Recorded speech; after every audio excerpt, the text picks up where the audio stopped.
It is your buddy, Peace and Harmony, with you here today. Much love going out to the Empowered Harmonizers. Thank you so much for your viewership and your kind well wishes for my improved health and hope that I'm healing. Thank you so much. This bad boy is going to be, I need to be wearing this silver collar for a couple of months, so we're getting stronger and stronger every day. Thank you so much for your well wishes and for a speedy recovery. Your prayers really do make a difference. So thank you so much for your kind and supportive comments here on the channel. I really appreciate that. So we are zooming in and focusing in a little bit more in depth on a great viewer question, and I apologize, the previous video somehow got cut off, but we are looking at the situation of boundary violations.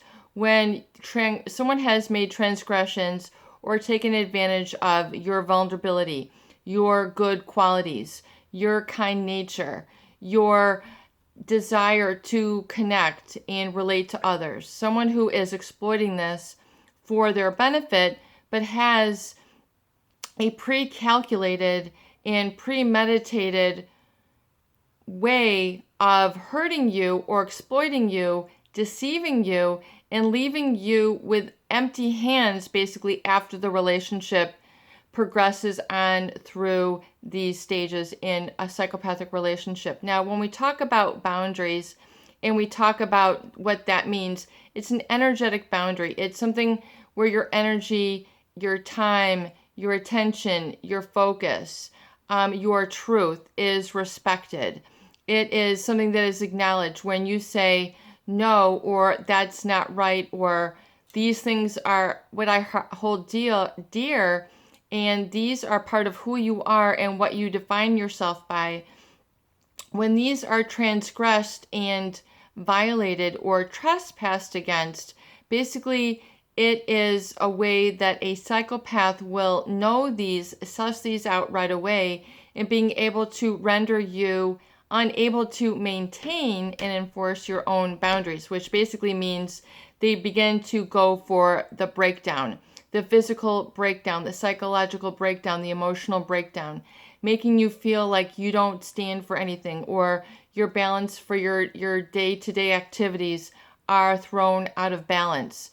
You begin to enter into a state of uncertainty and then really pushing it for them to please them and to go along with the relationship, and then the addiction. You become addicted to addictiveness within the relationship. You become basically addicted, meaning you begin to violate or not take heed of or take awareness of that which usually is important to your own self-preservation, meaning, having a healthy sleeping schedule, eating schedule, self-care, going to your workplace, the way you relate to your family or other things that are important to you.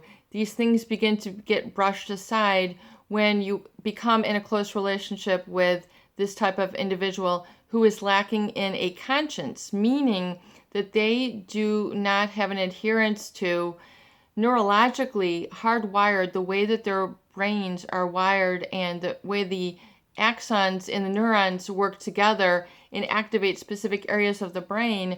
These individuals have a real sort of disconnect to the prefrontal cortex, where the judgment centers, the moral centers are, and then they have others. In other words, those areas are not activated.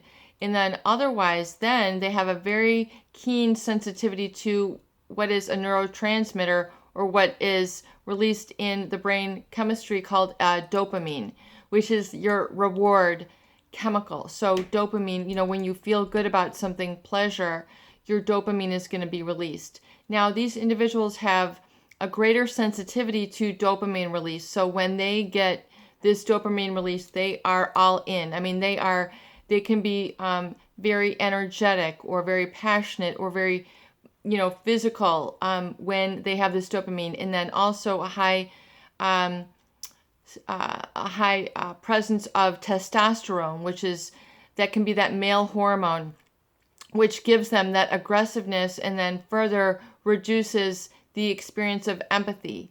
The amygdala shows, however you want to pronounce it, they are not feeling fear where most people would feel fear. And then all these different neural centers of the brain, which are working a little bit off from the rest of the population, which gives you your morals, your values, your integrity, your conscience, your sense of right or wrong, that most people is inherent or imprinted or ingrained. You can learn, ways of becoming, more educated in terms of moral activity. So you can learn certain things, which is like learning your super ego, which is learning about sportsmanship or things like that, really learned.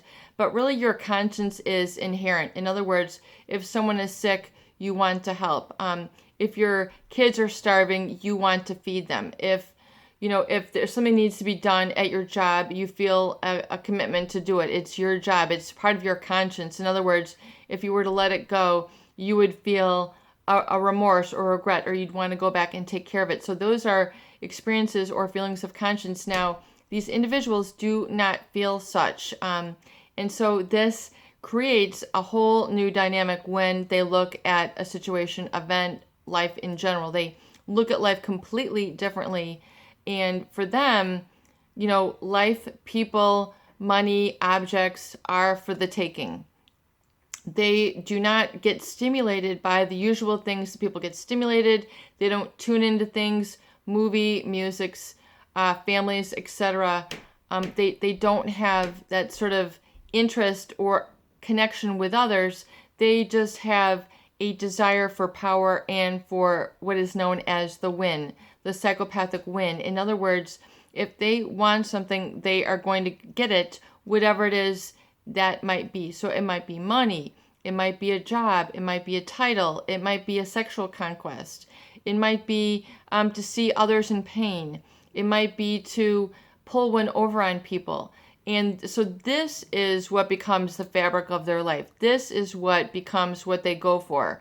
And oftentimes, hurting others is part of the equation. It's part of their win. So in other words, pulling one over, pathological lying on a constant and consistent basis for no reason other than for amusement, for entertainment. It's how they get through their day. It's what they book their week for. It's what they book their year for. They really don't have the sort of feelings of commitment or attachment that other people do. And so oftentimes this creates a whole situation of boundary violations to get what they want. In other words, transgressing what other people would expect in the relationship in terms of commitment, responsibility, accountability. They're not holding up any sort of end of a bargain. There is no bargain. There is no commitment. It's if you are there to satisfy their needs or give them the appearance of normalcy in their life, then these are the reasons they will engage with others. They don't engage with others for love because they do not feel this. They do not engage out of real, wanting to have human connection because they don't feel this human connection. It's just how they can get what they want. And to take and to then see others disappointed or ruined financially or ruined in their reputation, to see them afraid or paranoid, to see that they have made this effect or influence on them is what they are going for. It's not, any other sort of substance other than that. It's a very empty, it's a very sort of vapid space with which they occupy, meaning there is no warmth. There is none. And so even despite their outer appearance, they are very adept at picking up and scoping out other people's behaviors, their things that they say, the way that they react, way that they hold hands, the way that they, see people engaging in true love or true affection. They're able to mimic this very easily. And so they will move into that with the greatest of social graces for a lot of them because they realize the ways with which to manipulate and seduce others and then violate their boundaries, oftentimes through high risk behaviors, where normally you would have a standard and you would have a no, let's not do that, and then, but then they make it attractive to do certain things that normally you would not do. So they create this desire and then the safety or feeling like, this is where the excitement and the thrill is at, even though it is not in your best interest. It's not in good moral interest. It's not good for you physically or emotionally or psychologically. Things become to get twisted. In other words, all of a sudden, what was not okay does become okay. And it's more than rationalization. It's a way where they are taking you down a slippery slope and then making you feel like you're going up. I mean, they twist things to that extent. So the boundary violation becomes a way then where they break you down, wear you down, and causes you to not really know what you stand for or to not stand up for what you wanted because it all of a sudden becomes unimportant, or you feel that it's not worth it to stand up for any sort of boundaries. In other words, it's more exciting to push the envelope, push the risk, go into the high risk behaviors, hypersexualization, or it just becomes gradual. Some people notice it, but a lot of people explain it saying, this is the most passionate relationship, this is the most exciting, they had the coolest this or the greatest that, or there's always going to be some element of that where they're trying to make excuses for this individual and how they were disrupting their boundaries. So then it becomes the whole shame when you're moving through and and shame of re-erecting your boundaries. That becomes part of the recovery process where you learn to say no. You learn what self-protection is. You have a firm line. You know where your boundaries should be after going through this. You say, okay, that was too far. That was not right. I can see that now, and now I know that wasn't in my best interest. Even if it was thrilling, exciting, whatever, it was not good for you. And how thrilling is something if it's not really good for you? Do you see? You end up paying the price. So the boundary violation becomes nothing more than a win for the psychopath. It is a predetermined, premeditated, pre-calculated road that they're taking you down.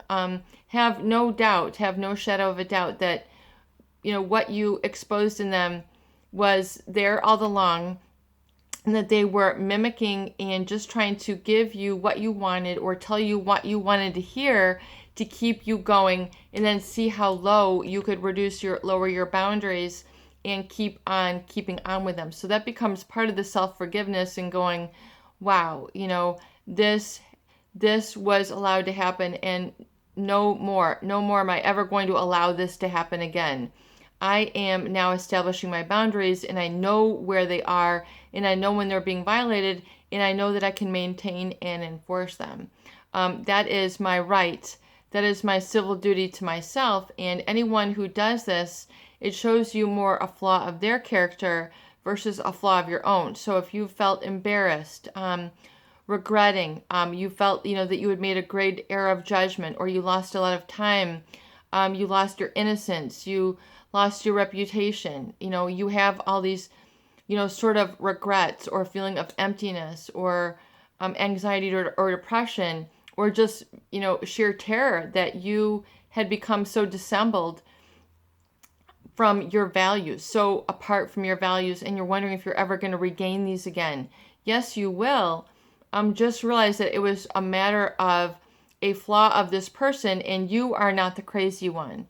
As much as they'll twist things around or whatever it is that you might feel all the makings of, I made a grave mistake. My life will never be normal again. I'll never enjoy my life. I'll never be able to trust people because I'll never be able to trust myself. All these are very normal, natural feelings, and it is really to understand that once you regain your dignity and sense of self-worth and say, wow, I landed on my feet. I've got myself here. I've got my awareness. I'm learning about these types of people. I had not known that these types of people existed before. That was then, this is now. And then to really hold on to the gratitude.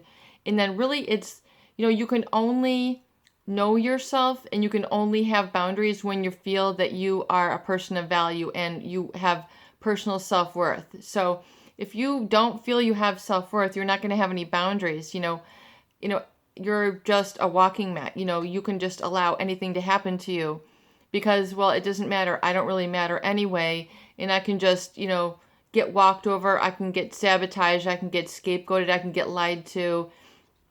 And then you just, stay in the fight and stay in the numb and stay in the anesthetization and that feeling of, not standing up for yourself or like not making a move for something that's right because you don't have the backbone of self-worth that takes to make that move, to make that boundary, to make that declaration and to have that standard. So until eventually it'll all coalesce and it comes together and you have that aha moment, that breakthrough moment where I am worth protecting. I am a person of value. Just because I'm here, that is enough. Because I am a human being, I have rights, and I am a person of value, and I am now worthy of protecting myself. I am protecting myself in my personal space. This is my personal terrain. This is my personal territory, and I have a say of who comes in and who does not. And I will not accept and tolerate that sort of behavior, that abuse, that lying, that fooling one or trying to, acquiesce to someone else's needs when it's not in my best interest, when they have crossed my boundary. Enough is enough. That's it. You cross the line. I'm done. Period. End of story. So until you can kind of have and live by those tenets or ultimatum or self-value, then you will not tolerate this. You will not continue to attract the same perpetrators and violators because it's not attractive. That is not where fun is at. That is not where pleasure is at. That is not where happiness, and then you no longer have jealousy of whoever else this psychopath is with or where they're going because where they're at is not where it's at. And, they are going to do unto others which they have done unto you. And you can't, save them. It's more important that you can't try to save the psychopath either. Because they don't feel that they have done anything wrong. It's just, in fact, they feel that they're in the superior position, feeling like they don't have guilt. They don't have fear. They don't have all this emotional hangups of love or, they don't feel saddled with that.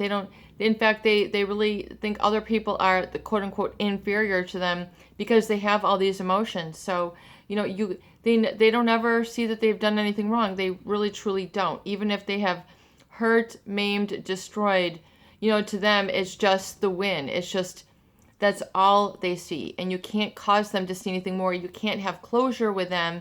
You can't discuss the tenets of a relationship and the abstracts like love or commitment or any of these things because these are not situations that make any sense to them. It's just like a foreign language. They don't get it. And they can put on a show like they do it, get it. They can have a shell of a relationship. They can have a shell of a marriage, a shell of a family to make it look like they're quote unquote normal. But these people will rotate between personalities, intelligences, appearances, facades. I mean, they can take them on and off like a new set of shoes or a new pair of socks. They really, really do. And they can develop a whole language or intelligence or even personality or even kind of metamorphosize, like change physically their appearance when they're in these different situations or personas. So it is what you call a boundary violation. So it's now something to become aware of